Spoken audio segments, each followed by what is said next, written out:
But first up, Boog, your boy, you made your debut on Special Forces, and the crowd went wild, man. You've been going viral. Let's check the clip out.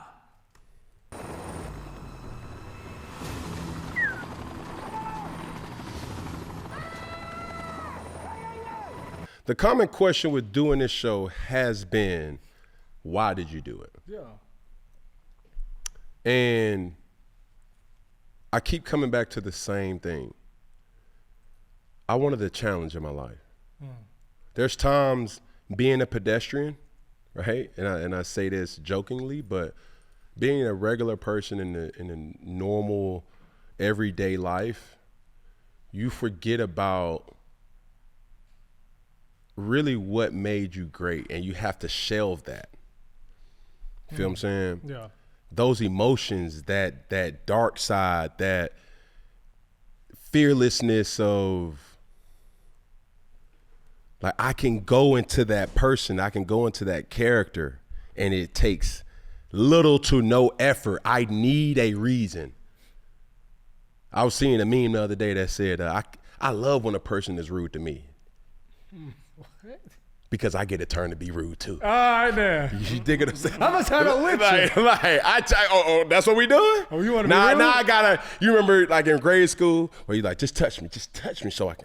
Dad. And as a normal person, No. there's not a lot of things that really scratches your competitive itch of just the ferocity that I play with. There's probably nothing in my life that I can compare it to or have outlets to unleash it. Yeah. During the show, I've had opportunities to do that, and made me realize a lot of built up tension that a lot of athletes mask for the rest of their lives. Call it CTE, call it just competitiveness, call it a little off your rocker, I call it great. Yeah.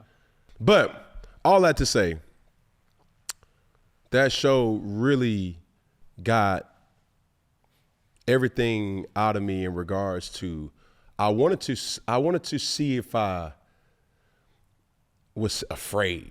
Mm-hmm. You wanted to be scared. I wanted to be scared. I wanted to, and it sounds crazy, but I wanted to, the way that football made and forced me to react. Yeah. There was fearful moments. There was scared moments. There was uncertain moments. There was anxious moments. There was anxiety. There was excitement. There was rage. There was, just fulfillment. There was joy. There was happiness. The adrenaline. Yeah. I have not had nothing in real life after football that meets that. Yeah. And that feeling that you see right there was just a reminder of the adrenaline that I have not felt in a long time. But in that moment, it was like, like in football, that moment came after what? A touchdown? A truck, or a good pass? Like, what's the moment? Yeah. So it could be after a touchdown. It could be after a win. It could be after a big play. It could be after walking out of the tunnel. It could be after hushing a crowd. It could be after just proving, not just to everybody, but more importantly to yourself, that I did what I envisioned myself doing. And that was that. And the backstory was that, and me and Golden kind of, was teasing about it. It's like, bro, they was fucking with us early. Yeah. Like early. And I was skeptical about this show coming out because it comes down to the edit. Yeah. It comes down to, like, what are they willing to show in the edit, because they only got 2 hours to really show one day of us being out there for 15 hours. You see what I'm saying? So the storylines have to come together. Certain things, it's just so much. So for me, there was times during this and filming this that I was afraid. You know what I mean? Like, what the fuck? Like that. Not afraid like I'm not going to do it. It was afraid like, bro, I've never been that high up. Yeah. Because not that I wanted to or didn't want to, it's a lot of public or open to the public bungee jumping places. They have restrictions. They have height restrictions. They have weight restrictions. And me being at my height and size, it's like, bro, ain't nobody about to, you can't sign a damn a waiver. Like that shit ain't no. hell no. You bungee jumping. Hell no. Yeah. And then why would you do that? Yeah.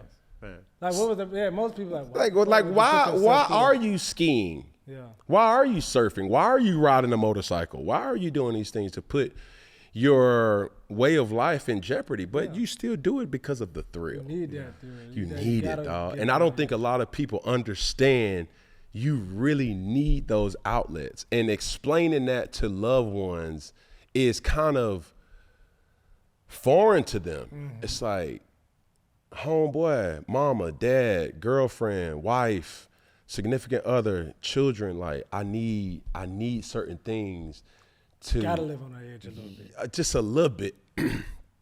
Just a little bit. Because if you don't, then that's when you go crazy. Yeah. After watching the episode, dope episode, by the way, the thing that kind of had me kind of rolling was when you got up in that helicopter and then you yell, you know what I'm saying? You got excited, like, yo, like, ah, you know what I'm saying?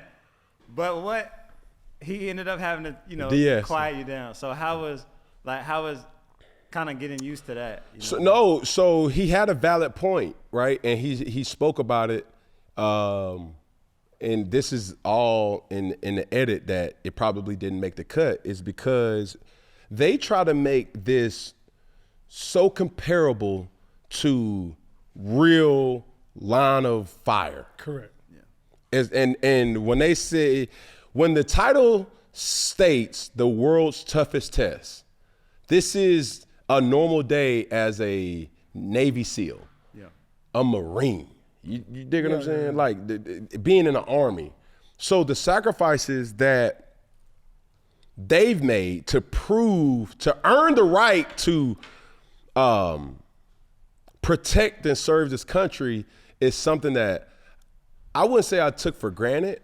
Doing it yourself and seeing certain things that you did, it's like, whoa, wow. Y'all did this, and we was there long enough to be like, okay, I get it. And then there was also things was like they were saying, man, we were there for months. I'm like, no, I can't do that. Yeah, I can't do that. It's not that I can't do it. I just don't want to do it. Mm-hmm. Oh, you're saying like Marines will be somewhere for months? Yes, a Navy SEAL training will require them to be away for multiple months at a time. Yeah. And they go through a rigorous training process to really identify who's who.